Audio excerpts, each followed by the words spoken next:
欢迎各位来到奇葩说。好，今天我们的女神依然是我们的小花宋佳，欢迎她。宋佳好像是一个没有什么槽点，然后很多事情都不会介意的人。马老师，你笑什么呀？因为今天小花来的时候，随身携带了一本《黄帝内经》，导演组把它交给了我，我翻看了一下，这个《黄帝内经》还是带拼音的，简易版本嘛。你带这个是干嘛用啊？我真的实话实说，这本书是我买别的书送给我的啊，然后呢？然后我当时就觉得，中国这么好的传统文化，怎么能够被赠送一本这样呢？我当时就觉得说，那我得好好看看。那以你的了解，你看马老师，你觉得他身体怎么样？我研究中医好多年，哎呦，学号脉都学了很久。那要不给我们看看？我不着急，你看我这手生，我先练一练，来。啊，罗老师，好，你是一股肝气憋到脾脏，窝到心里，这个既要补又要泻呀。我谢是谢过了。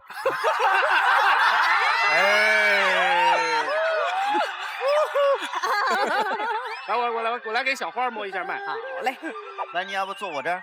来，好，来，哎，男左女右的。借这个贵宝地，来，就这姜。哎呦，这个，哎呦一看就。马老师，啊！哎呀，喜脉吗？喜脉，脉谁说的？在医学上有专门的名词，叫滑脉。哦，玉盘走珠，就是怀孕了。马老师，你刚刚戏不太好啊。我们在表演的时候讲究是那个反应啊，不能坐在前面，得有一个就是过程，先接受再反应。你刚才是这么演的啊？哎呀，你得搭完停个2秒。哎呀，你知道吧？啊，有这望闻问切，其实最后那一下，其实我通过望和闻。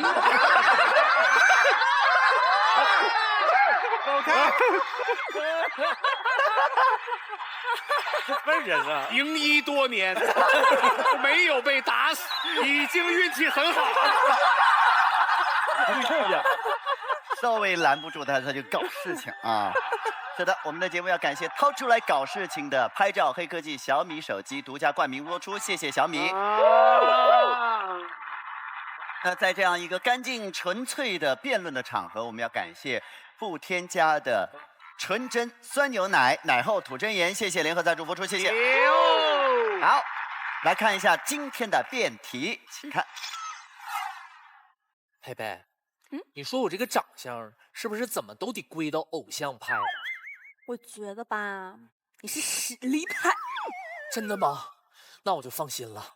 哎，那你听我的嗓音是不是也是实力派？你听着啊，拖拉机那个一进呐，咱们的靠山屯啊，咋样？什么感觉？就说出你的感受。扑面而来的乡土气息，你闭上眼睛吧，就像鸭子一样，嘎嘎的呀。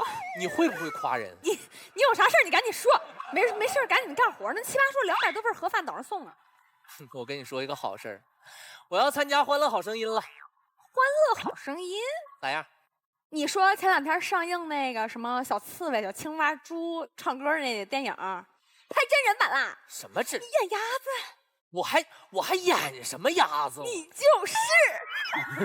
不是，我要参加那个《欢乐好声音》是唱歌的比赛，这不是选秀吗？哦，选秀啊？咋样？支持我不？选秀好事儿啊，好事儿吧？但是你哪有时间呢？咱们剧务这么活多忙啊！哎，不怕，我刚辞的职，以后我就专职，我就追求梦想了。我终于知道我是谁，我终于知道我想要什么了。你是谁呀？你想要什么呀？我是谁你还看不出来吗？我是灵魂歌王啊！我以后我就当大歌星了，我就。这些年你参加了那么多的比赛啊，你什么时候进过县里的前50万强？是，那是我没有破釜沉舟。你赶紧跟我把盒饭送过去。我还送什么盒饭呢？我告诉你，我只要一赢这个比赛，我马上就变成当红的大歌星，我全世界我巡回开演唱会。我到时候我要是再回来，我就是以男嘉宾和男神的身份回来。我到时候我就坐台上，我到时候我坐台上我就喊你，我说哎佩佩，来给我来2盒盒饭，我要2荤2素的，快点，我中午没吃饭，我饿了。你什么你就当男神呢？你什么你就红了呀？唱歌好听，人家酒吧驻唱大王唱那么多年都没红，后来人家改行辩论了啊！你1天没学过你就红了，你做梦呢？我还以为我跟你说我的梦想，你能支持我、鼓励我，没想到你净埋汰我了。你再这样，咱俩没法当最好的朋友了。就是因为咱俩是最好的朋友，所以我才不希望你为了一个不靠谱的梦想，浪费了你的时间，消磨了你的精力，蒙蔽了你的双眼。这个梦想再不靠谱，它也不是不可能，对不对？你这样，你帮我跟马老师打个招呼得了，我就先走了，我去练歌去了，好不好？咱回见啊！我再回来，我就是男神了，我告诉你。拖拉机那个一劲呐，咱们的靠山屯啊！没了，我不想换搭档，送盒饭。所以朋友们，你们说，如果好朋友要是一直坚持一个不靠谱的梦想，我要不要劝阻他呢？这个题目从抽到开始，我们就清楚的知道，无论对手是谁，没有机会，他们没有机会。他们如果想赢我们，这真的是一个不太靠谱的梦想啊！要劝一下呗，也不用劝吧。我们的立场是要劝。好朋友，他们是我们的好朋友吗？他们连朋友都算不上，压根不把我们当朋友，对不对？压根不把我们当朋友，对不对？好歹艾丽也是给他们买过奶喝的吧？对啊，喝过我奶的人翻脸不认人，简直是呸！这也能卖出去的咸鱼 APP， 以及玩的不够大，别喝美年达的美年达果味汽水的大力支持。好朋友一直在坚持一个不靠谱的梦想，要不要劝阻他？正方是要，反方是不要。我们问一下我们现场的观众朋友们，你们要先做出你们自己的选择了。那么这个很简单，你觉得应该，你好朋友啊有一个梦想，特不靠谱。你如果觉得要劝他、劝阻他，按红色的；如果觉得不要劝阻他，按蓝色的。我们来选择，好不好？来，各位，请选择。星星争夺战。本赛段每场比赛结束后，获胜队得奖金，导师和嘉宾从获胜队选出一位表现更可爱的奇葩，送上加1分的荣耀黄星星；从落败队选出一位表现不够可爱的奇葩，送上减1分的羞羞黑星星。赛段结束后，行星积分榜排名前4位的奇葩和导师商议选出的另外4位奇葩进入决赛赛段。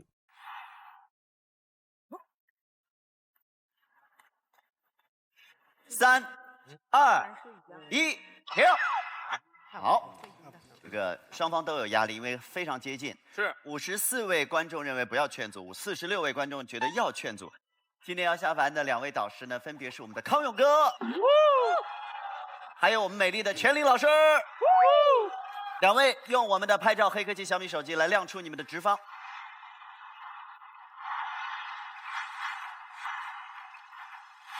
罗老师，如果您有个好朋友，有一个特别不靠谱的梦想，您会劝阻他吗？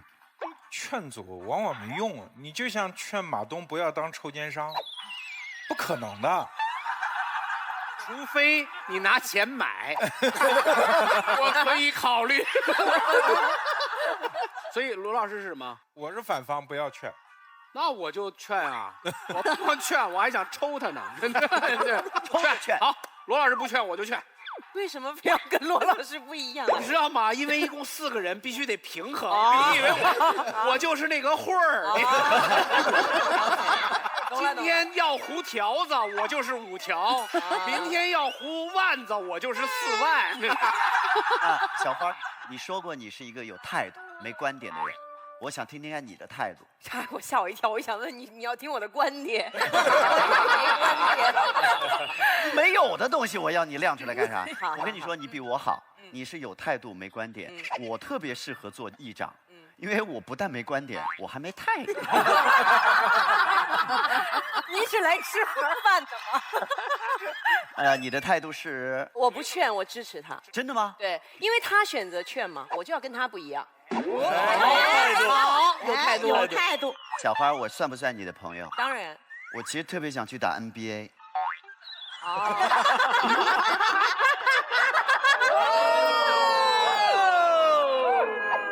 来呀，来呀，鼓励我呀！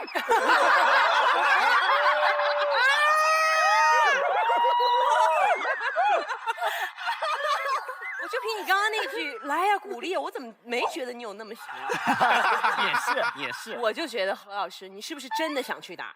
我真的呀，你发自内心的想去做这件事情。我今天必须说我发自内心，因为我等着你支持我呢。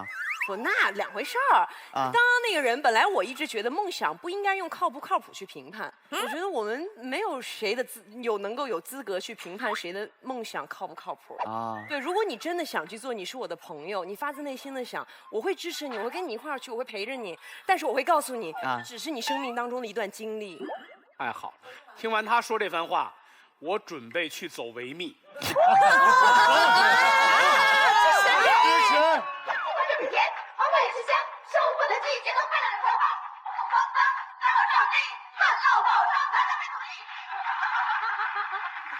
梦想没有靠谱不靠谱。王老师，我的梦想已经从 NBA 改了啊！我的梦想是看你走维密。我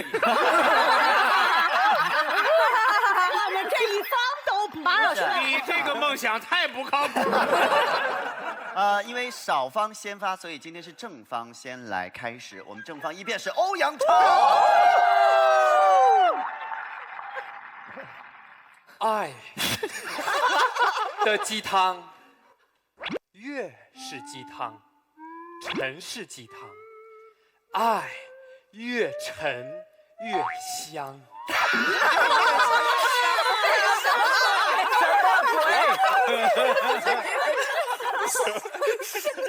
闻到了吗？闻到了吗？对面的空气里面，对面的空气都要变黄了。对方辩友准备把不靠谱的梦想酿成一浴缸的鸡汤，真是装到去公共澡堂也要撒点玫瑰花瓣。回到辩题啊，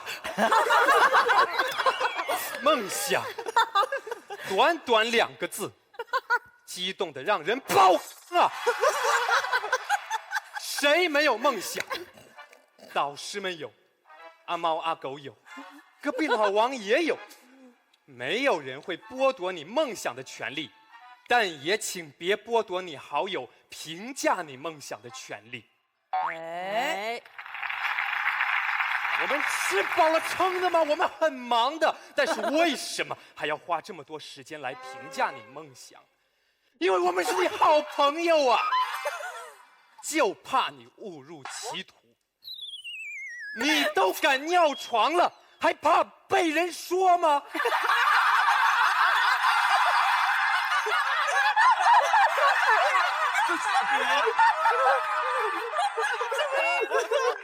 梦想本来就是远大的，还没有实现的，所以放心，作为好朋友，我们在评价你梦想的过程时，这个标准是很宽松的，像马老师的腰带一样。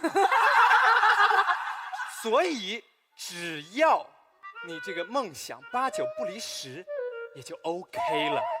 但如果这种情况下还可以被归为不靠谱，那只能说明你的梦太荒谬了。这就像篮球比赛，规则已经宽松到允许你带球走100步，结果你居然还能犯规。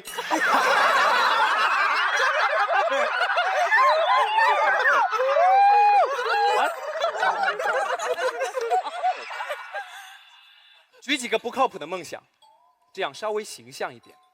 第一种，民间研究型，比如说为了研究自由意志，抬头看着夕阳说：“你该下山了。”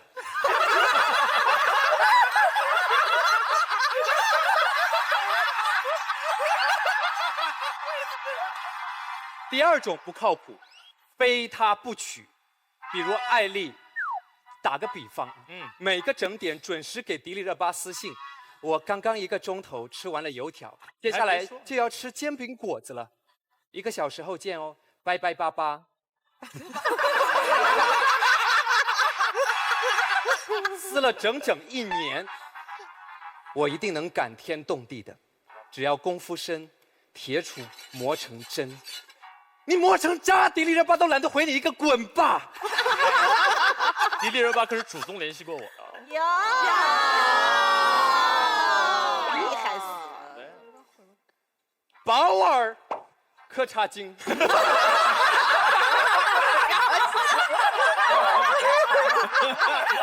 说。啦啦啦啦啦啦啦啦啦啦！人最宝贵的是生命，生命有且只有一次。如果你把这么宝贵的东西拿来搞不靠谱的东西，东搞西搞，你怎么对得起生你养你的父母？怎么对社会发光发热啊？同志们 ，wake up！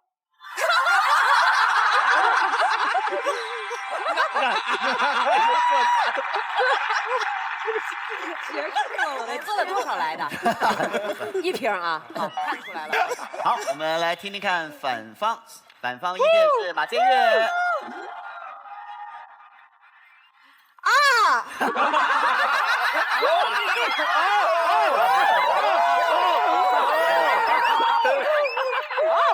超三儿，评价不是阻止，评价是给你指一条路。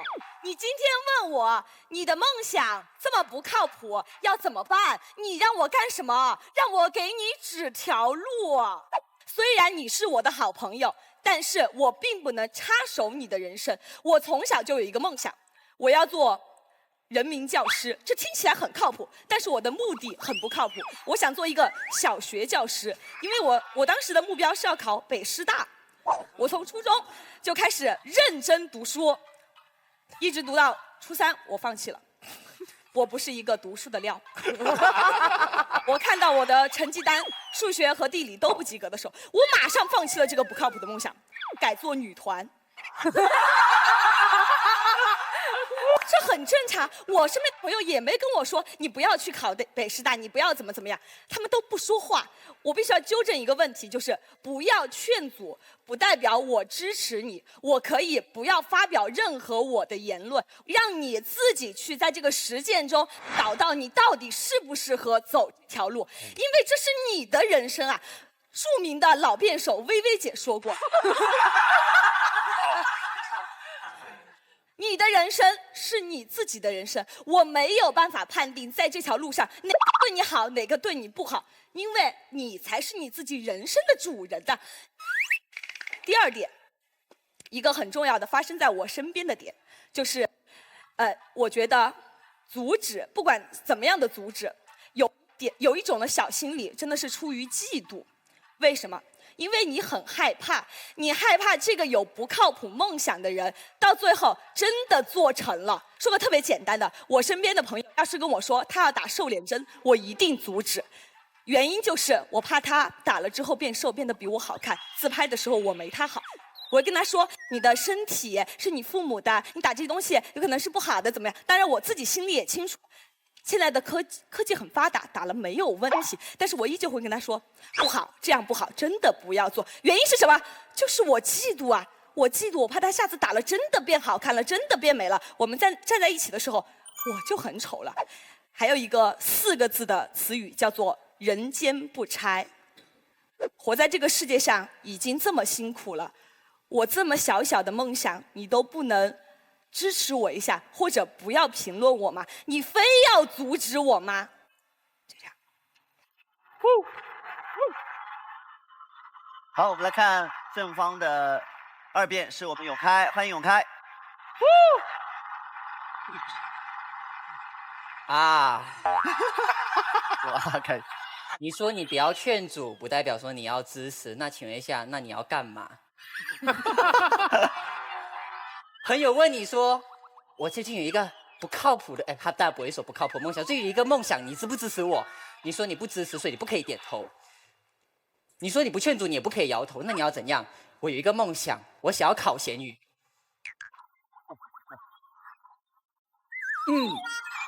支持。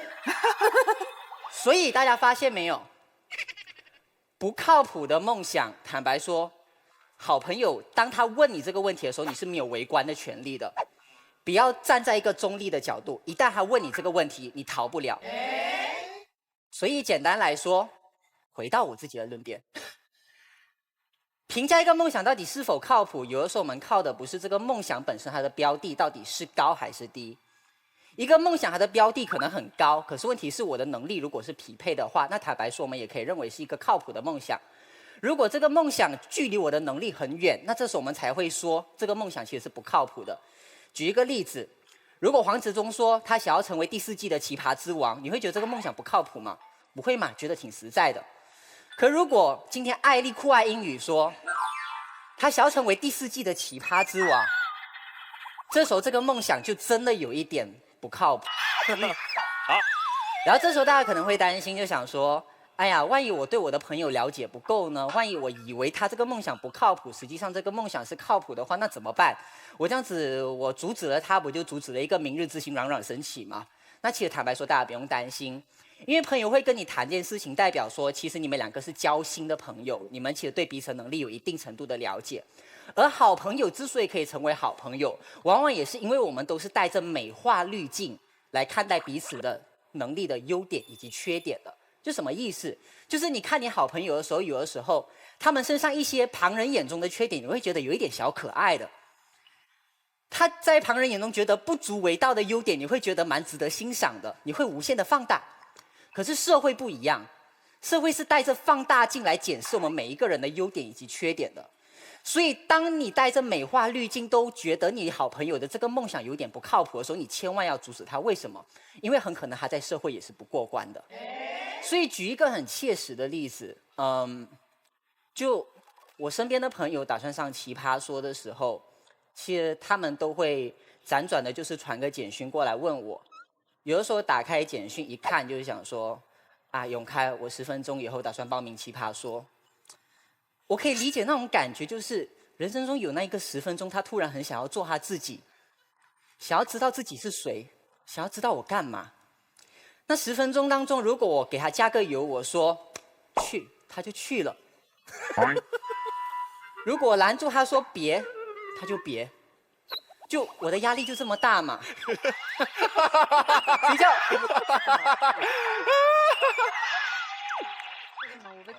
我的压力又这么大吗？谁叫我是少数就是我的朋友的朋友之间上过奇葩说还活着的人？我会告诉他什么？我会告诉他站在孤单的立场。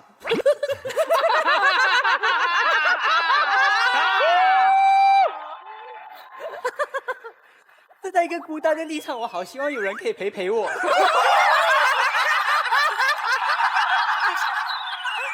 我们不是妖怪。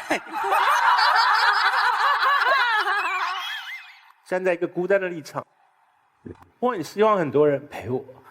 我们并不是妖怪，这有什么好模仿啊？可是站在理智的角度，我还是会拦一下，因为他们不知道我经历了什么。好了，可以了，还在模仿，还在演在啊，还没演完。我还是会拦一下。为什么我会拦？因为我知道，一个人之所以会提出一个不靠谱的梦想，一旦我答应了以后，我怂恿他跟他说了一个加油了之后，我信了之后，万一他在追逐这个梦想的路上，他给我提出了其他的要求，我事后我照顾不了他，我的手伸不过去。就做回你自己好不好？好，做回自己，做回自己。就是你要知道，一个人一旦他可以提出一个不靠谱的梦想，他往往也会提出一些不靠谱的要求。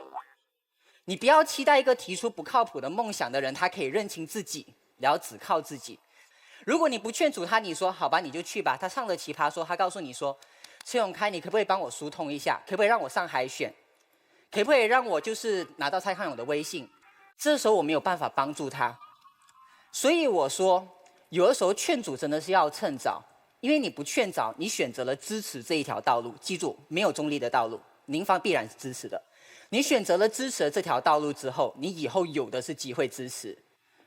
我自己问我自己，我觉得当我觉得你的梦想不靠谱的时候，你以后要我在行为上支持你，我有点心虚。就这样，谢谢。我开始的时候听到胡建彪笑了，然后我就问胡建彪说：“是谁啊？”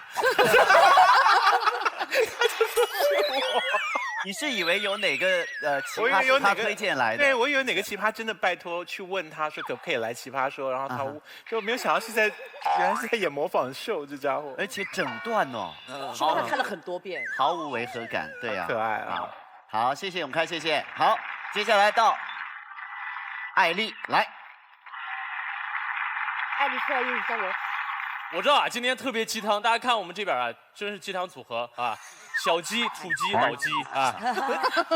但我今天不想撒鸡汤，说实话，有些梦想我是不鼓励的。什么样的梦想我不鼓励呢？就是听起来挺靠谱的梦想，注意哦，我不鼓励。而听起来完全不靠谱的梦想，我反而会鼓励。为什么呢？因为听起来挺靠谱的梦想啊，你觉得靠谱，别人也觉得靠谱，很多人都觉得这个事儿可以做，竞争就特别激烈，大家可以理解吗？哎，大家都想做这个事儿，竞争非常激烈，这就是所谓的红海，你的成功几率反而低。但翻过来，一个完全不靠谱的梦想，大家想一下，完全不靠谱哦，那就说明这个主意没人想到啊，或者没人敢做啊。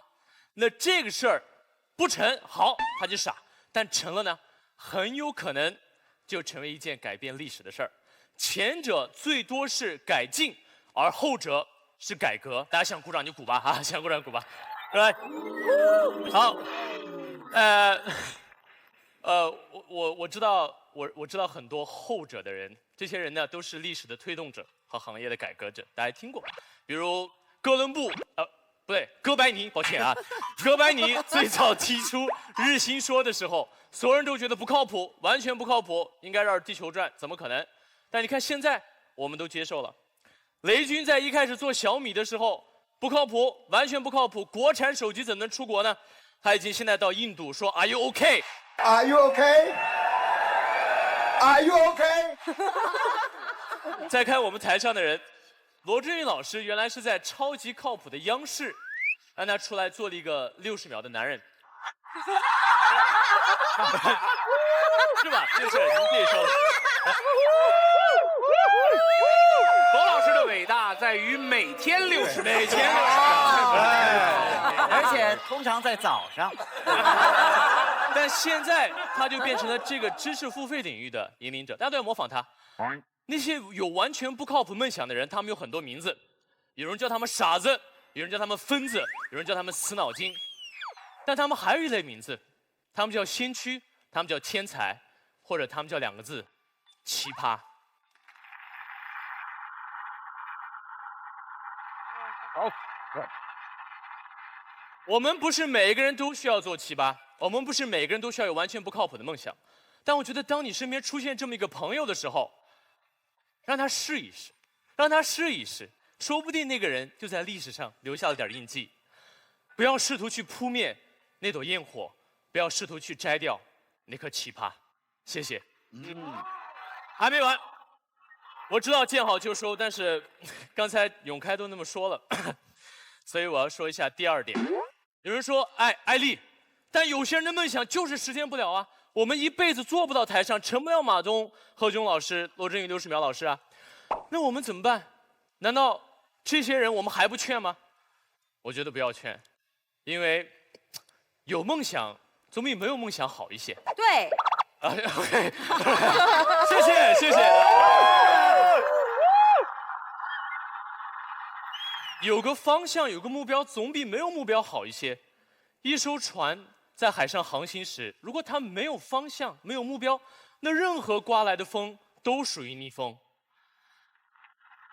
那今天我呢，有一些话想说，但我得奶后吐真言，我得喝2口啊。还不忘了广告。对。难道你以为我们是一个很重视广告的节目？陈永开说的对，我艾丽从第1集开始起就想当奇葩之王。是你。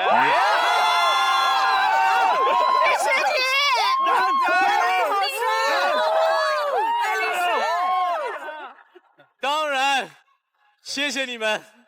但我真的有自知之明，我知道这个梦想完全不靠谱，不重要。之中，微微、潇潇，哎，不对，这个舞台上所有人都死了。有必要吗？我是想，有必要吗？我就说，你们都奄奄一息了。没有，我祝福你们长命百岁啊！哎呀。我的意思是，大家都很厉害，就算大家都不行，我可能也不一定获得7、8之王。但我想说 ，so what？ 你会发现，当一个人在追寻他梦想的时候，他很有可能会一些美妙的事情发生，这些是他意想不到的，明白吗？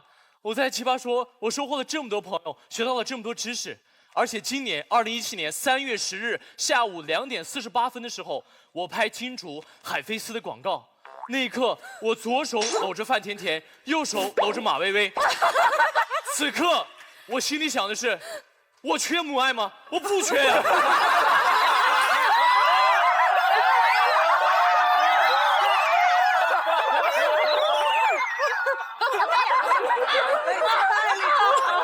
我等会儿死。等会儿跟你说，我跟你说。我等会儿死，等会儿死。好偏啊！多么美妙啊，各位，大家都看到。而且今年3月1日刚好我的生日居然跟蔡康老师同一天，那天的话，在蔡康老师的帮助下，我拥抱了林志玲。我只想说，在追求梦想的时候，我们真的会有一些美好的意外会发生。再说一个有个完全不靠谱梦想的人，你们可能想不到他是谁，但我们都很尊敬他，植中老师，40岁的人了，但他还，哎，抱歉，很年轻啊。哎，40岁人，但他有个梦想啊，他一说他想当蝙蝠侠，他这一辈子肯定是不行的，撑死当那个蝙蝠侠那个老管家，大家知道吧？但是他没有放弃啊，他没有放弃，他还在坚持，他只不过换了这种形式。蝙蝠侠传播的是正义，他是靠自己的行动，但植中老师是在辩场上。通过自己的思维传递正确的价值观。所以啊，我特别喜欢英文里的一句话，叫做 "Shoot for the moon, even if you miss, you will land on the stars." 对，翻译成中文就是勇敢地朝月亮进发吧，就算你错过了，你也会落在奇葩心上。你原谅你了。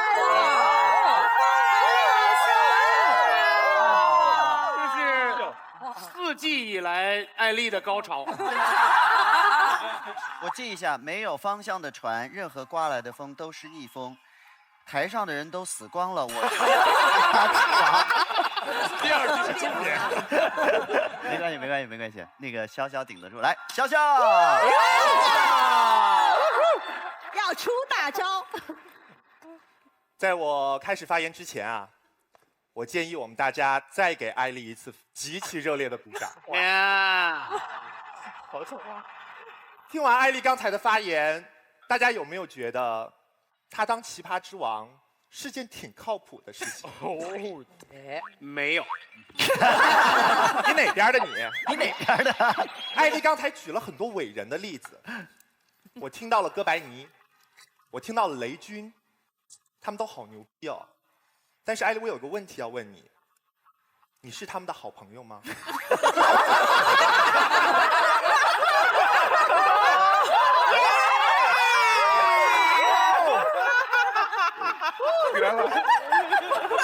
我可能认识哥白尼，我发现他在天文这方面真的很牛逼。我可能认识雷军，我发现他做人做事真的很有计划。我通过对他全盘的考察，我觉得他创建小米不是一件不靠谱的事情。跟大家厘清一点，劝阻不等于阻止，小小的梦想不等于不靠谱的梦想。还有朋友找你要建议，不代表朋友找你做决定。你不是仙女儿，谢谢。所以基本上呢，前面2个他们就已经把概念偷换的差不多了啊。现在先跟大家厘清一下，接下来呢，就到了我的辩论时间了。哎，来，马建岳刚才说了一个词，我特别认可，嫉妒，多美的一个词儿啊！而且你看，我朋友他实现的还不是一个靠谱的梦想，他实现的是一个不靠谱的梦想。你试想一下，你朋友实现了这个不靠谱的梦想，他多牛逼呀！你多难受啊！你说，马薇薇最近也不知道被谁拱的，爱上了音乐。她跟我说她要进军歌坛，她要拿格莱美。我劝阻她，不是因为我觉得她不行，是我怕她真的成功了。我的妈呀！本来大家都是网红，她一夜之间变成了1线的女明星。现在她还客客气气的叫我一声少奶奶，等她成功了，我得叫她一声奶奶。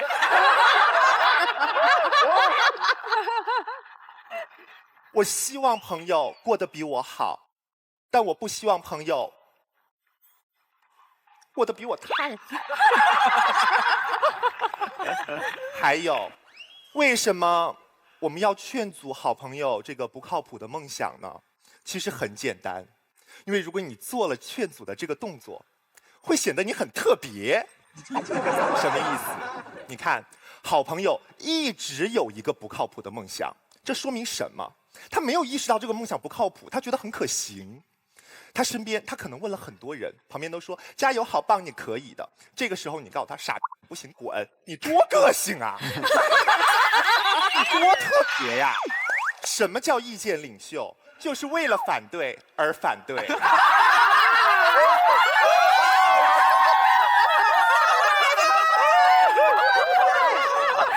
来，我们说劝阻的这个动作，它的意义在哪儿？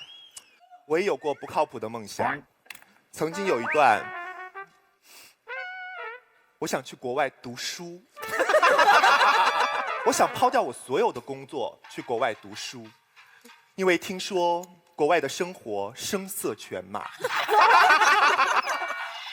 但是我的好朋友怎么做的呢？他没有劝阻我，或者说他用一种高级的手段劝阻了我。他给我发了2款最新的包包，我看了之后，我还是多赚点钱吧，再。你看，他劝阻住了我，因为我是一个3分钟热度的人，对不对？还有一种情况，我劝阻马薇薇，你不要当歌手，我没劝住，但是有一个什么好处呢？我刺激了他，他曲线救国。他跟菲菲士大王合出了一首歌，虽然全是 rap。啦啦啦啦啦啦，不行就都去关吧。所以你发现没有，我们劝阻的这个动作，可以劝住那些只是3分钟热度的朋友。而且我们劝阻的这个动作，可以激发那些真的想做好这件事的朋友。所以在这里，我跟大家再澄清一点：劝阻不等于阻止 ，OK？ 刚才马建岳说了一个词儿，我觉得特别有意思。他说：“我们没有权利去干涉别人的人生，但我要说，我有权利劝阻他。为什么？因为当你贫困潦倒，当你追求你不靠谱的梦想肝脑涂地、一塌糊涂的时候，作为好朋友。”我有帮助你的义务。我既然决定了你不行的时候，我要拉你一把，我就有劝阻你的权利，这是相对的。好，这个点好。再来，大家知不知道？有的时候我觉得，鼓励是一种很廉价的礼貌啊。很多时候别人问我他们的梦想可不可行的时候，我会说加油哦。但我的重点不是加油，是哦。哦，因为其实很简单，如果我怕我说不行，他会问我为什么不行？我告诉他哪里不行，他会说那个谁为什么可以？我没有耐心去应付这样的事情。我鼓励他仅仅是为了让他闭嘴。我们通常会用这样的态度去面对谁？陌生人。但是对于我的朋友，我愿意花一点心思，我愿意跟他们探讨一下这件事情为什么不靠谱。再者，其实我想告诉大家，为什么我要劝阻他们，是因为就像我刚才说的，我要帮他们收拾烂摊子嘛。大家都有去喝过酒，那些劝你说快点干了，这些不是你最好的朋友，不是你的好朋友，他们只是为了让自己快乐。那个在旁边一直劝你说少喝点，少喝点，你别喝了，不行我来帮你喝，那才是你的好朋友。你知道为什么吗？因为你喝多了，他要去收拾你们啊，朋友们。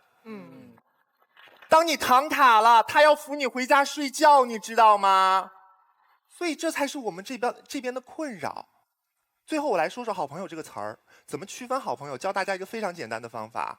你打开你的朋友圈，你发一张P 到连你妈都认不出你的照片，那些点赞的，说你好瘦好白好美的，这些人你看看他们，可能是泛泛之交，可能你连名字你都想不起来了，但是那些会告诉你这是谁。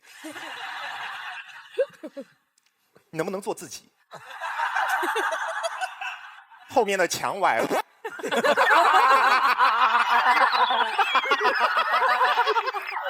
告诉你这些事情的人才是你的好朋友。所以最后我要告诉大家的是，不要当你朋友的点赞狂，要记得告诉他，他照片后面有一堵P的有点歪了的墙。谢谢。漂亮，漂亮，棒，好棒，漂亮，漂亮，好棒啊，小香。好，来，陈明老师。好，香香真不错，真不错，很多的内容还有观点跟我要说的都特别相似，特别相似。因为在有些词语的理解上啊，他把逻辑偷换在前面了，后面就很顺。潇潇刚才有一句话是很重要的一句话，就成为他后面所有铺排的那个源头。他说劝阻不是阻止，对吧？劝阻当然不是阻止，它包括阻止。劝阻这个词的意思就是劝说和阻止，劝是手段，阻是目的。当我们劝阻一个人的时候，你是在干嘛呀？你的目的是什么？是不是希望他不要再走这条路了？没错吧？以劝说的手段达到阻止的目的，这里面是包括阻止在的。你不能用一句话就把阻止从里面嘎啦拉了个咯嘣脆。然后告诉我，你说我想去出国，然后你朋友给你发了2款包，你也觉得这是在帮助你，或者这是两码事儿。他根本就没有对你出国这个行为发表他的意见，所以他根本无从谈起他劝阻或是没劝阻你要出国的这个梦想，真没错吧？那针对你说的这一点，我倒提出个办法，就是当我们真的跟朋友的观点有不一样的时候，我给大家的小建议是，永远不要用劝阻的方式。就是第一，不要用劝说的手段；第二，不要怀揣着阻止的目的。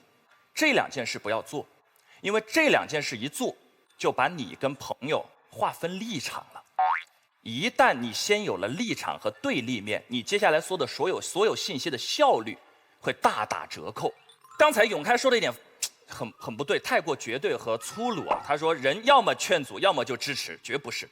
中间有非常宽广的区域，这个区域叫做不断地给他补足信息。如果我之前我带的学生大一的时候跟我说他要辍学，然后成为一个电子竞技玩家。作为一个老师，我听到一个学生这么说，我的第一反应，这是一个不靠谱的想法。我该怎么说呢？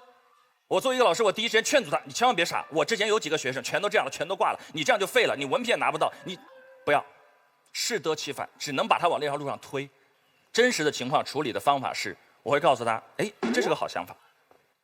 一个职业玩家的网游日均训练时间大概在14个小时左右，14个小时，他们的手速要练到300到400以上，才能应付职业竞赛。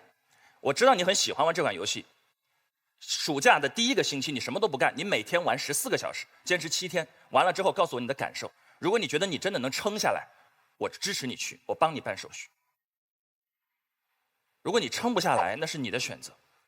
我不是在劝阻，我是在给他点亮一些地图。何炅老师如果真的要告诉我说他就想去 NBA， 真的，我觉得刚才我们女神问那句话特别好，你是真想去吗？你要真想去，我会给你指路，我不会劝阻你，现实会告诉你，有些路太难，以至于那个顶可能太难达到。那路在哪儿啊？不，我觉得这个问题，何老师你先别哭，别听他的。我觉得刚刚都已经聊出来了，就是梦想不在于这个结果，在于你是不是曾经拥有过。我觉得如果你曾经拥有过一个特别别人看着不靠谱的，但是对你来说那是你人生多么美妙的一笔呀！谁说人活着非得靠谱啊？对吗？咱等他说完，咱等他说完。我觉得女神这一点说得太好，我就顺着往下接一句：谱是什么？谱是乐谱啊，谱的本质是歌单吧？靠谱的意思就是按照那个单子弹，没错。不靠谱的意思就是不按那个单子弹。同意。你按人家单子弹，永远弹出来的是人家的歌。不靠谱的弹法才有你自己的乐章，没错吧？耶！他讲的对了，摇滚乐，所以这个辩题完整的题目叫：你的好朋友一直在坚持一个不靠谱的梦想，你要不要劝阻他？还记得吗？前面有5个金光闪闪的大字啊，一直在坚持。怎么就没有人看到呢？刚才欧阳超说，每隔1个小时，他跟迪丽热巴发一个微博私信，是不是有一天就能见到迪丽热巴？你说的时候，我一下就想起来了，真有一个跟你说特别像的一个事儿，是我在微博世界里见到的最无聊的一个微博的博主，他叫做古城钟楼。我不知道你们有没有听说过？对，是西安有一座老钟楼，那座钟楼是洪武年间建，然后宋元都是整个长安城的核心，有一个老钟楼。结果不知道哪一天那钟楼开了一微博，他每天只干一件事儿，就是当1点钟他发一条1点整一条微博，当或者好3点，因为古时候一个时辰是2个小时，3点的时候当当，5点的时候当当当当当，子丑寅卯，每一个准点每天报12次时，其他什么事都不干，他就准时准点的报1次时，报了4年多，到现在接近5年了。这个微博账号现在有63万粉丝。这个微博每一条看起来这么无聊的微博下面都有 N 多留言，而且很多朋友在下面就因为同样无聊，然后成了朋友，就互相交流对彼此的无聊的感受。我承认这个事该多不靠谱啊，是不是傻呀？天天就上去发当。他发出了意义，有人在底下说读出了时间的苍茫，因为他看到每一条当当当，他像看到了时间的脚印一样。还有一个抑郁症患者在地下留过言，说到最后他觉得世事变迁，沧海桑田，他觉得世界不知道什么东西是稳定的时候，他知道他就刷下这个微博，他有一种归属感，他知道再过1个小时那条就会出来。你能明白我的意思吗？这叫做一直在坚持。人世上没有事是有意义的，意义都是人赋予的，而坚持本身就是一个无比闪亮的意义呀。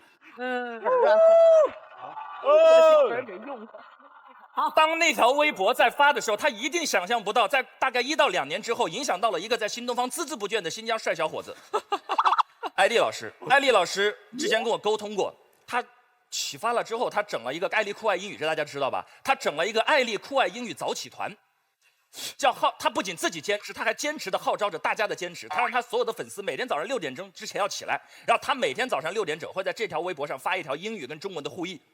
这么久了，每天发，每天6点整发一条，底下的粉丝会越来越多。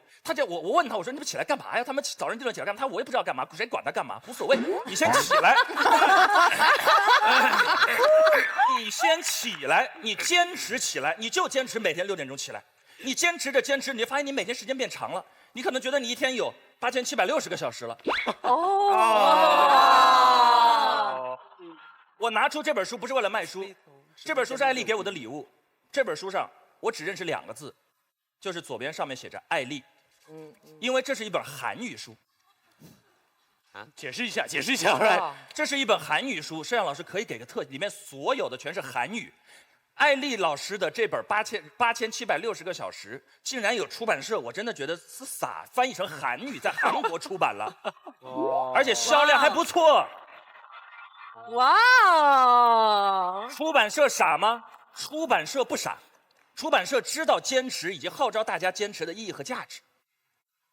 就这么一个简单的事情，你一点一点坚持往下做。有的人说啊靠谱，有人说不靠谱，结果成功不成功，不要问这些，就这5个字就可以让一个平凡的生命闪起光来。不信你们就试试看。太棒了！梦想这个东西，宋佳老师说得好，实现了最好，实不现算了。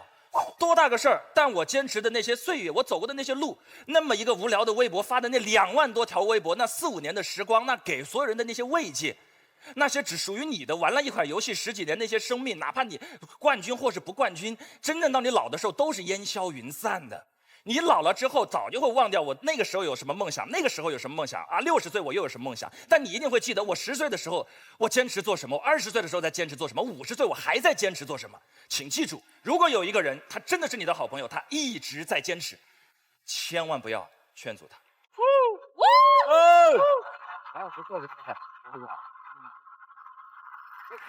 刚刚女神有为你起立鼓掌。对，而且女神坐下来的时候，立刻转头问我说：“那本书是广告吗？”我们这个节目哪有广告啊？对呀，我们是一个没有广告的节目。哎呀，来，薇薇。陈明，你这样的男人，你老婆跟你去买衣服都会很痛苦，因为你一共给她提供了2个信息，就是你问我该怎么选择的时候，我第一要点亮你的地图，第二告诉你要坚持。所以咱俩如果去买衣服，大概情况是这样的：我说陈明啊，你觉得这件衣服我穿好看吗？我给你更多信息，点亮人生的地图。老婆，我最近研究了2017秋冬流行的主要趋势，我个人认为这3家牌子的品牌比较适合你，而它们分别又适用于不同的场合，结合你平时工作和出入的场合，我个人认为这件衣服在某些场合可以用，某些场合不可以用，但是总体来说，我也不认为它是一个合格的选择。你老婆，你知道会跟你说什么吗？滚！没钱就不买呗。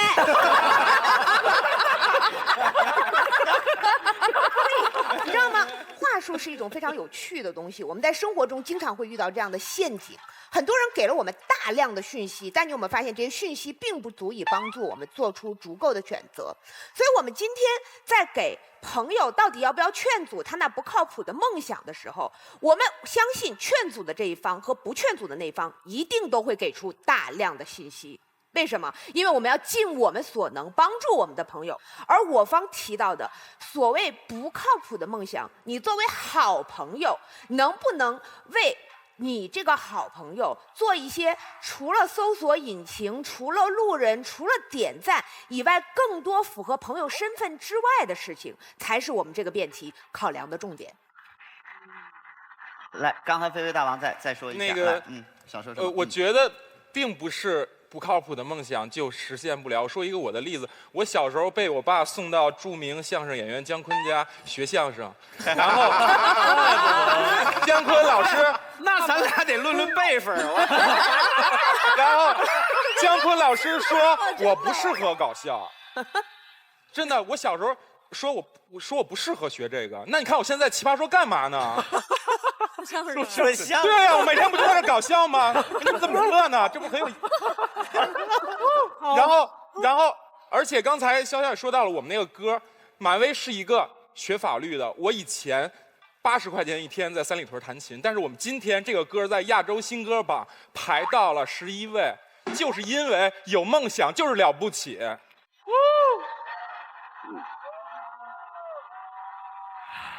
在我们导师结辩之前，我们来问一下台上的2位，那个马老师，要不先论论背？啊，不要，单论啊，单论啊。好，那马老师和罗老师，你们俩谁先来？您先来，您先来，您先来。我先来啊。我认识马老师，我刚才算了一下，正好10年前。是我是吧？对。哦，那咱也论论辈分。当时还真是平辈儿。我们俩在一个电视台，但是不同的频道。我在一个栏目当制片人，他在另外一个栏目当制片人。然后有一天，著名的马老师给我打了一电话，我非常激动，因为他是著名的马东。他说我这个栏目就很不容易了，好不容易请到一嘉宾，凭什么你们也请啊？你还记得吗这事儿？不进。我天天给人打这种电话。上次小花上别的栏目，我就给人打个电话。刚才我就一瞬间觉得非常的穿越，10年后我们俩以这样的关系坐在这儿。其实我想说的就是一个词儿，这是梦想的本质。其实陈明刚才已经快达到这个边儿了。梦想的本质就是制造意外。大家想一想，其实无时无刻我们心里都有妄念，然后就奔着这妄念去，走到半道被另外一个妄念牵引着拐弯。每天发生这个事儿。10年前我是没法想象我和马东今天2个臭奸商以这样的姿势坐在这儿。所以我自己有一个行动的准则，就一件事儿可做可不做，只要有空就做。为什么？因为会产生意外。比如说有一个朋友有一个聚会请我去，我觉得那聚会特没意思，这朋友也没意思，我就不想去。但我想想我在家干嘛呢？打10年前的游戏吗？那就去。为什么？因为去了你可能会认识一个意外的人。这个人可能10年后跟你做成一笔生意。你可能认识一条路线，20年之后歹徒追你，你跑掉了。不知道。所有的行动一定带来意外。我给大家讲一个比不靠谱还不靠谱的例子。2007年，香港有一位老人去世，他叫曾造才，叫九龙皇帝。他不仅是不靠谱，他就是个疯子。他每天拿着大字笔在香港各处地方写字儿，下他的诏书，下他皇帝的谕旨。2007年他死了，然后他所有的这些墨宝，成为香港人唯一一个有殊荣参加威尼斯双年展的艺术家。坚持不是为了坚持本身，坚持是为了意外，为了拐弯。你们真的要劝阻吗？好，来马老师，我辩论特别神奇，就是如果那哥几个坐在这边，其实说的就是完全这边的话，然后我们要是坐在那边，尤其是像我跟罗老师这样的混儿，你知道吗？就是被安排在哪边就负责说哪边的话。但即便是这样，罗老师还是举了一个不太靠谱的例子，就刚才这预兆，因为那个人并不是生前想去参加双年展，那是他的行为方式，而这个行为方式被认为是行为艺术的一种体现，拿去了双年展，所以他不是他的梦想。我觉得陈明说的特别打动我，因为他打动了小花，小花在这边一直给他加油，然后我就被感染了。但是我后来想，他可能说的是理想，就梦想跟理想是有差别的。比如说罗老师跟我说，我的一个理想是坚持20年，每年做跨年演讲。我的直觉反应是这个是可以达到的，只要他坚持。这个时候坚持就是闪光的，不管他活得到活不到那个时候。这个是我们跟罗老师特殊的语境，我们一直就拿他开这种玩笑。然后所以理想跟梦想不一样。梦想是什么？就是梦想本身就是不靠谱的事情。那不靠谱体现在哪儿？不靠谱特简单，就是直觉。就是你听到这件事儿的时候，你的第一反应，这个不靠谱。如果你需要去想一想，那个东西都可能不叫不靠谱的梦想。什么是不靠谱的梦想？何老师打 NBA， 这不用想，我知道他开玩笑。我去走维密，这个不用想，这叫不靠谱的梦想。不靠谱的梦想和坚持一个理想不是一个概念。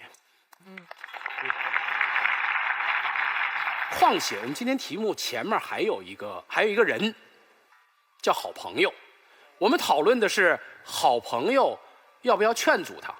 其实我觉得每一个人，哪怕你坚持的是不靠谱的梦想，都至少是你的权利。但是作为朋友，劝你是我的义务。为什么？因为我也可能会有不靠谱的梦想。比如说艾丽有一天跟我说，她说我要当第4季的奇葩之王。我说太好了，然后他说为此，我要辞去我现在的工作，我要放掉我现在手边所有的事情，我书也不出了，我当不了，我就什么都不干。这个时候我就会说，艾丽来，喝一杯，对不对？那喝一杯要干嘛？如果有一天我跟艾丽说，我说艾丽，我准备把米未解散，奇葩说不做了，因为我要去维密走秀。然后艾丽就跟我说，来喝一杯。所以我之所以去劝阻我的朋友的那个不靠谱的梦想，不是因为他的不靠谱不可爱，是因为我想有一天我要有这样不靠谱的时候，也有这么一个人来劝阻我，这就是我的出发点。哦，哇，樊老师好。好，到了导致结辩的时间，因为是先发后解，所以呢，我们要请全林老师先解。来，全林老师，请开始。我得先站出来一下，一般导师结辩会坐在那儿，我为什么一定要站出来呢？因为我想先走一段维密。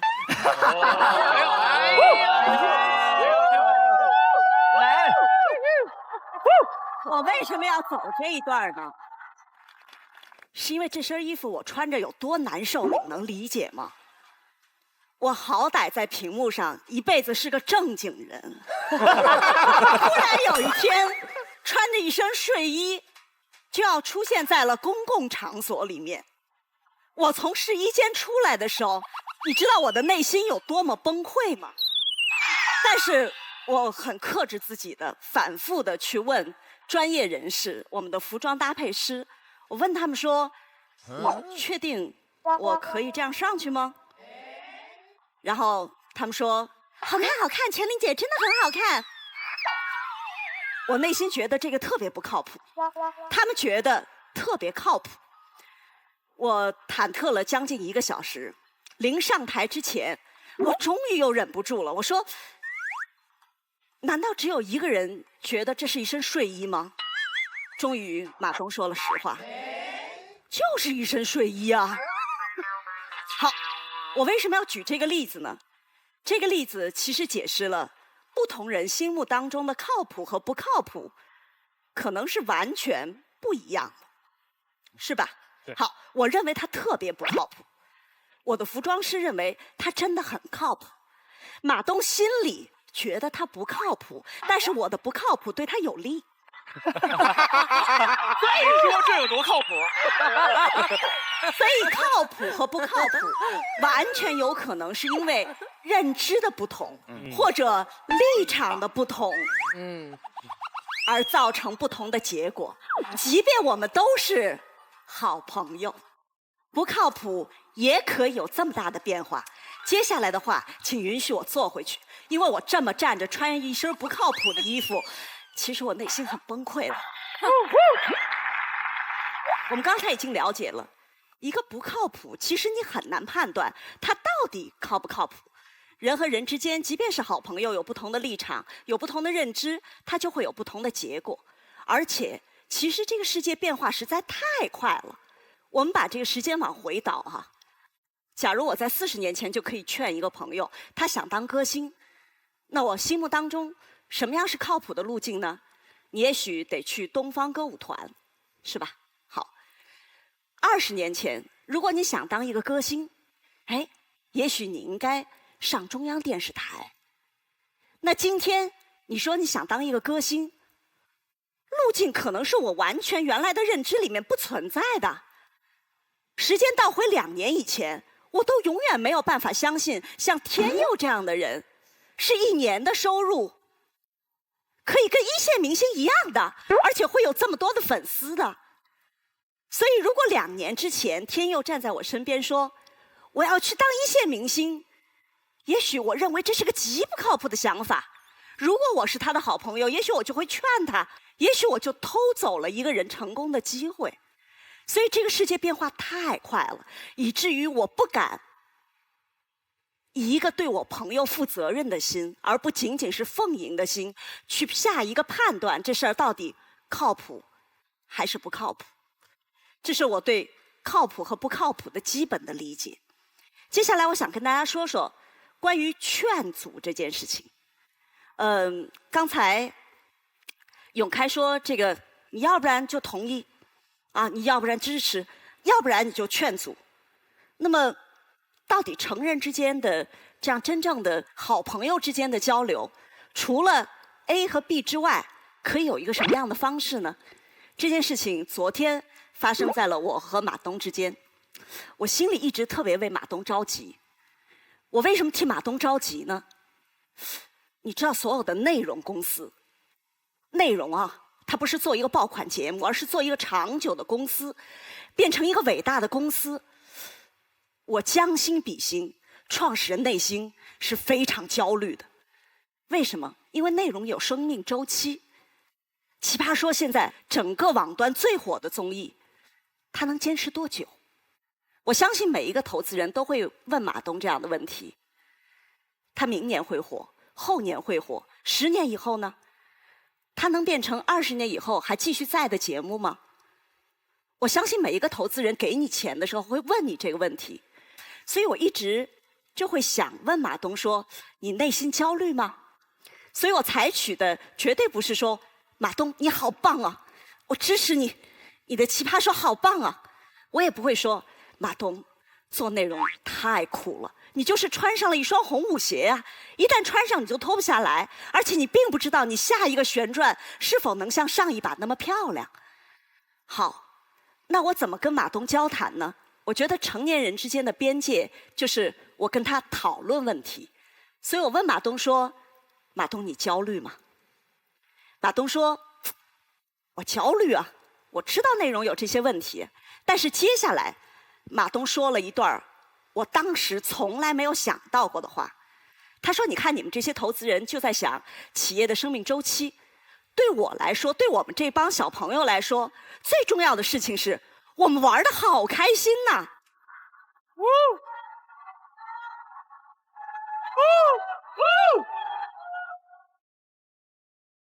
所以我要说什么，就是好朋友之间应该怎样交流，好朋友之间是怎么相互点亮的，不是说我就给你简单的不负责任的点个赞，也不是简单的说我刹那觉得他不靠谱，然后我就一把阻止说马东千万别去做内容了，这事儿不靠谱。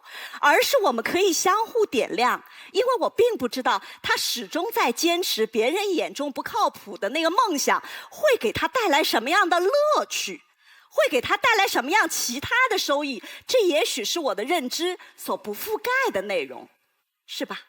好。最后一点，我想跟大家谈谈梦想。我真的特别同意，梦想大多数就是不靠谱的事情，是吧？但是我们有没有想过，其实人呢，越回到初心的时候，对不靠谱的梦想就越宽容。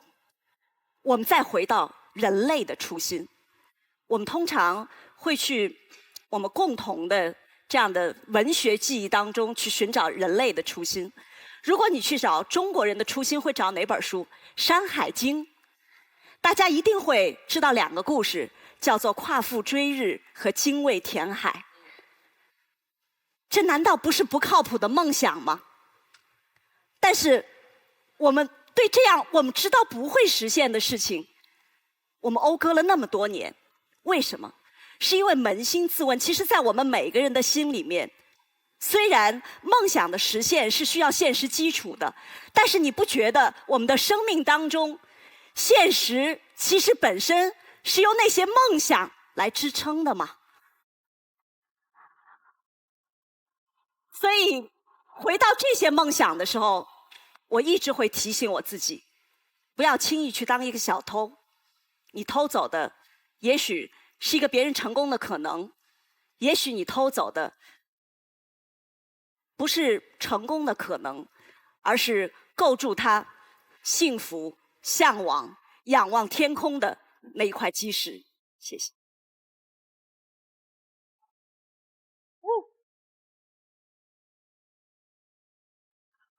康永哥，请。我交了5个好朋友，然后这5个好朋友耳朵都特别硬，他们有很不靠谱的梦想，然后绝对听不进别人的意见。可是我有一个梦想，就是我要劝阻这些不靠谱的。我的梦想就是我什么都不干，我这辈子就跟他们杠上了。我这辈子就是要劝阻这5个人，让他们不可以去做不靠谱的事情。这时候我的好朋友陈明看到了我立下这个梦想，陈明过来，他说：“哎，你这个梦想太不靠谱了，我劝你不要这样做，因为你这样做浪费时间，他们也不会听你的，你们的友谊会受伤。”陈明在干嘛？陈明在劝阻我的不靠谱的梦想。对方一直说不要劝阻，就他们劝阻我们，不要去劝阻别人。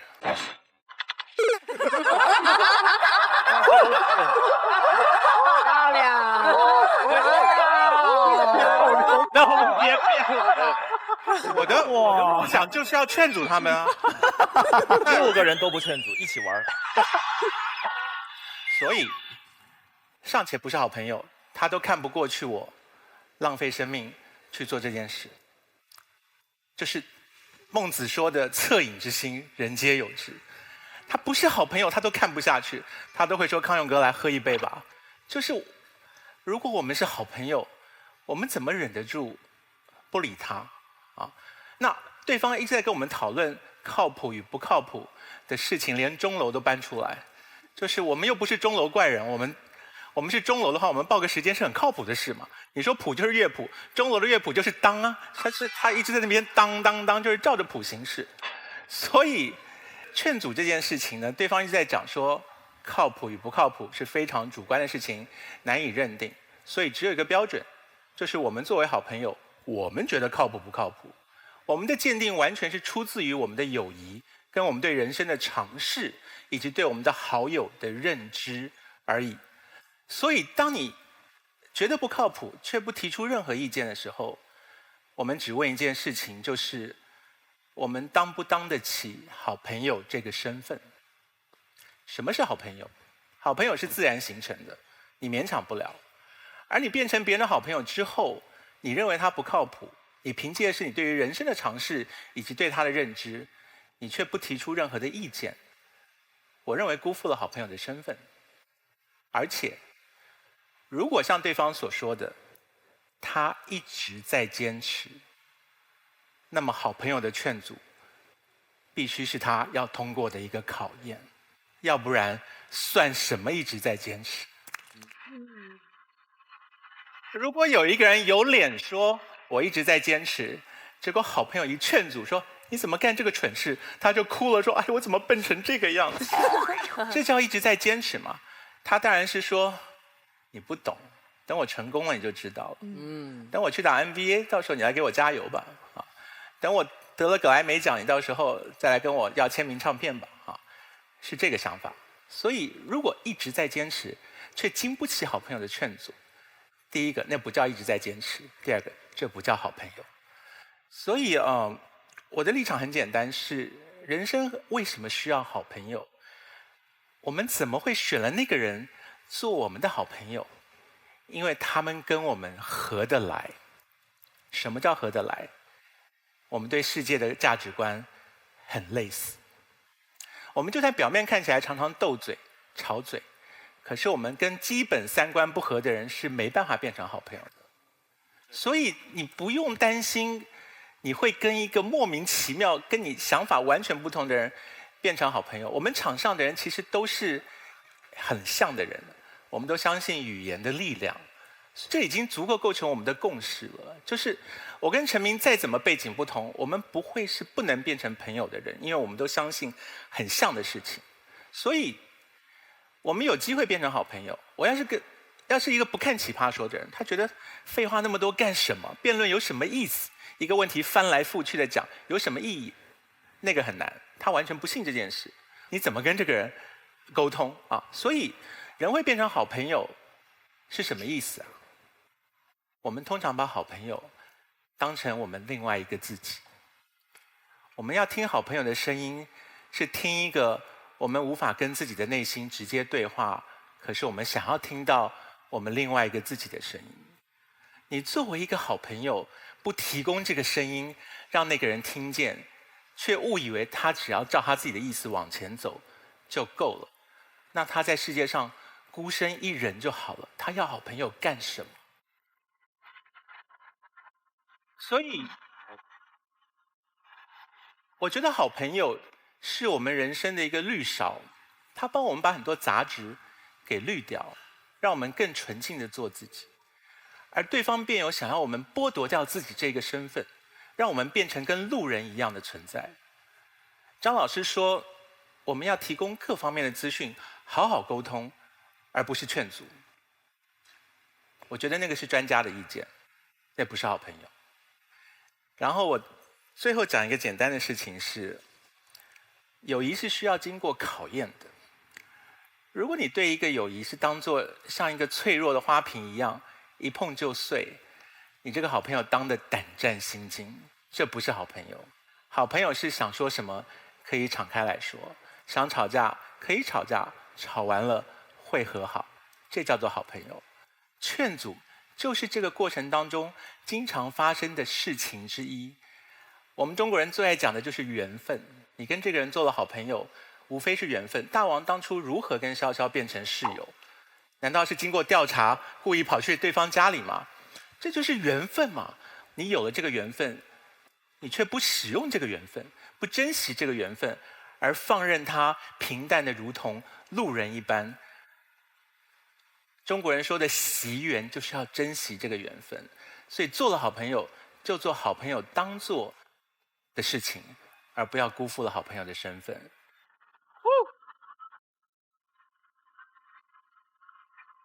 好，全林老师还有1分钟，好，请开始。康永哥特别巧妙地用了"好朋友"3个字，因为这通常是我们内心里最温暖的那一团火，是我们最愿意听到的声音。但是我恰恰要说的是，就是为了珍惜"好朋友"这3个字的权利，我们要说的观点一直不是说，当你的好朋友一直在坚持一个不靠谱的梦想的时候，你什么声音都不要发，你像一个路人一样。我们一直坚持的是，恰恰你是他的好朋友，所以当你出手要去阻止他之前，你一定要想更多一点，这是否是最好的方法？你提供的是否是正确的意见？你是否会以一个好朋友的名义绑架了一个人，可能挑到一条更好的路？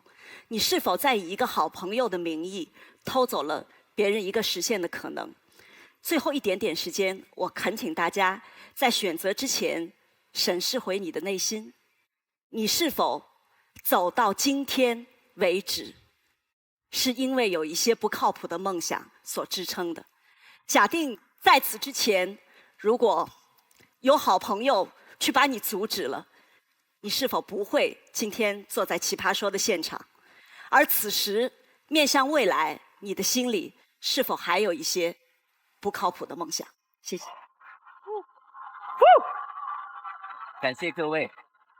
梦想、好朋友，听起来都让我们热血沸腾。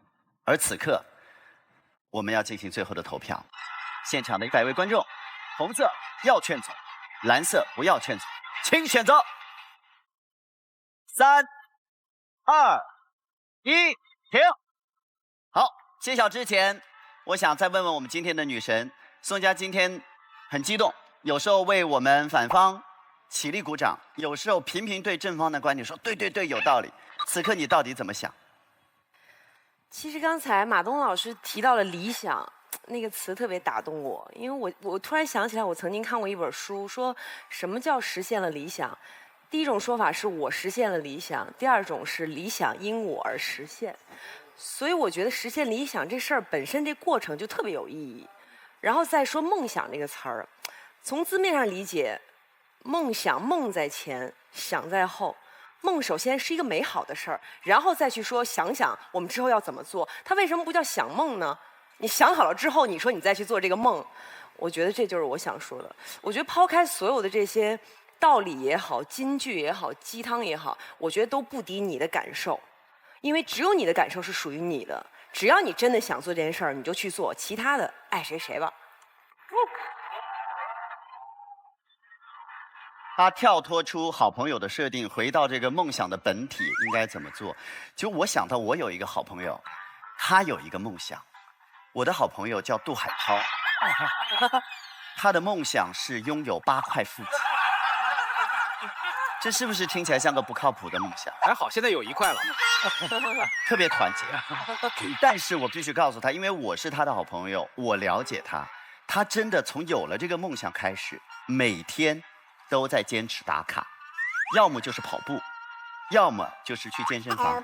就连在录大本营的这个时间里面，我们下午彩排完，然后女生先化妆，男生再化妆。在女生化妆的时候，我们要轮着等嘛。女生化妆的时候，她会到隔壁的游泳馆游1个小时，再回来录快乐大本营。这就是杜海涛的坚持。然后他依然现在只有1块腹肌。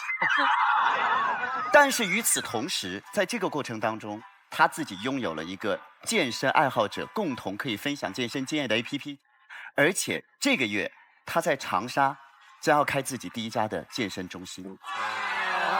够意思。这是杜海涛，臭奸商。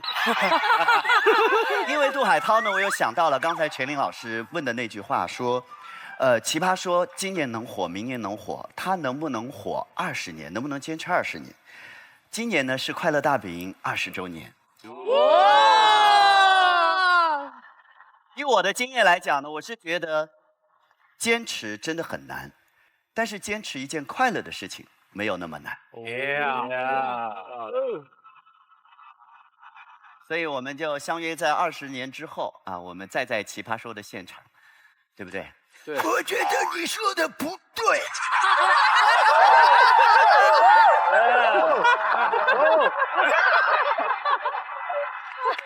好，这个其实奇葩说一直有一个梦想，就是把小花请到现场来当女神。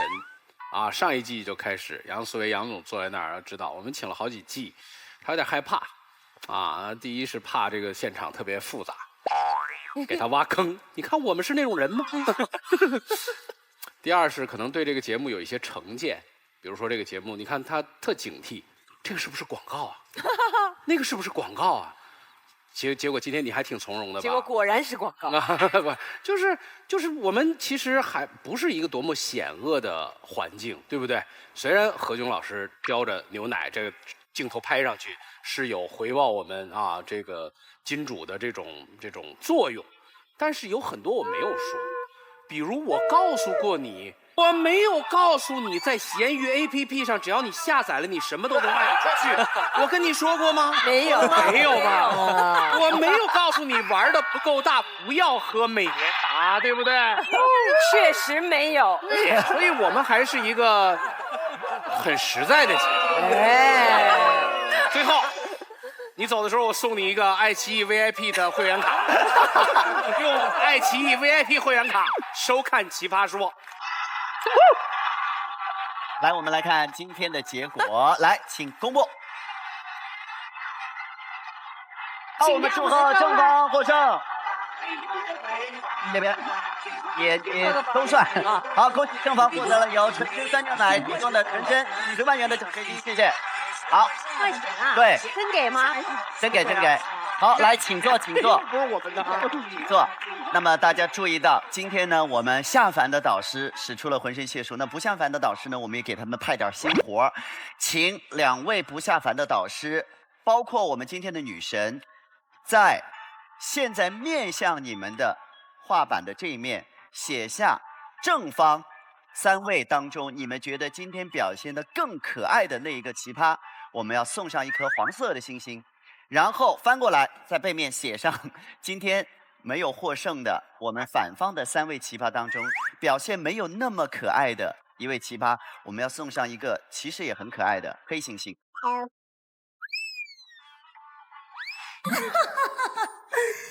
魔镜，告诉我，谁才是这个世界上最美丽的人？香香。什么？我不相信。拿个小米手机就知道了。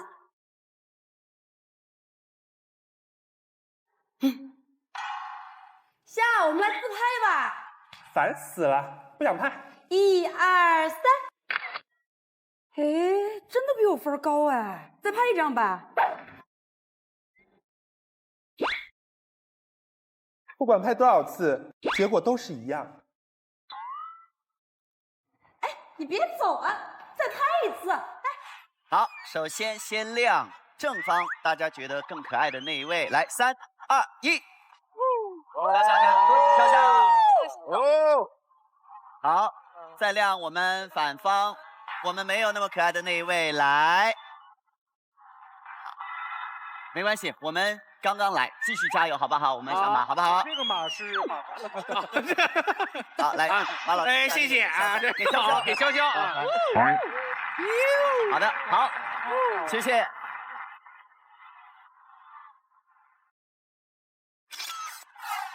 好，我们感谢掏出来搞事情的拍照黑科技小米手机独家冠名播出我们的奇葩说，谢谢，谢谢。再一次感谢我们今天女神小花送价，谢谢，谢谢。好，谢谢大家，我们下期继续聊，下期见，拜拜。我觉得人生如果光是靠谱，其实特别无趣。我觉得就是因为这些不靠谱、不着调、不正经，才让我们的人生变得丰富有趣。因为我在奇葩说上就好比一个沙袋，大家都是通过不断调侃我或者不断的揍我来把自己的武艺发挥出来。可能长期的这种受虐的过程教会了我一点，不管什么样的困难来袭，站直了别趴下，还是坚持你那个看起来特别疯狂也不靠谱的梦想吧。使用手机百度搜索奇葩说，说出你的辩论观点，加入奇葩说吧，说出你的辛辣观点。登录新浪微博参与奇葩说话题思讨论，加入微博奇葩辩论团，一起比比起来。泡圈泡剧泡爱豆尽在爱奇艺泡泡社区，快来关注奇葩说的爱奇艺泡泡圈子吧！你想看的尽在 QQ 看点，把辩手精彩发言 biu 给你的好友吧！上喜马拉雅听小学问，用观念提升你的未来价值。关注微信公众号东西门，讨论节目辩题，看节目未播花絮，共赴有趣的高潮。我们准备了一些照片。就喜欢这种嫩嫩的、软软的。有些词儿我们还是忌讳的啊。我觉得婚礼是一个大型、尴尬、荒谬、自相矛盾、自嗨的私人举办的庙会。在我看来，装使人快乐。男人哪找不着？礼数不能不周全。新娘给点个烟，你点，她往凳子上站。你再往上站，他站桌上，你怎么不上天呢？在我婚礼那一天，我可以名正言顺的做一次女主角，站在舞台的最中间，哪怕他们来了，他们也不可能让我下去。一段感情最重要的不是得到别人的祝福，而是被别人看到。你们在星空下说的我爱你，不比当着三舅什么二姨说浪漫多了吗？你这做两句别让他等了，我就跟你拼了！谁要是今天赢了，我们这边命题我们就跟他急。爱奇艺悦享品质。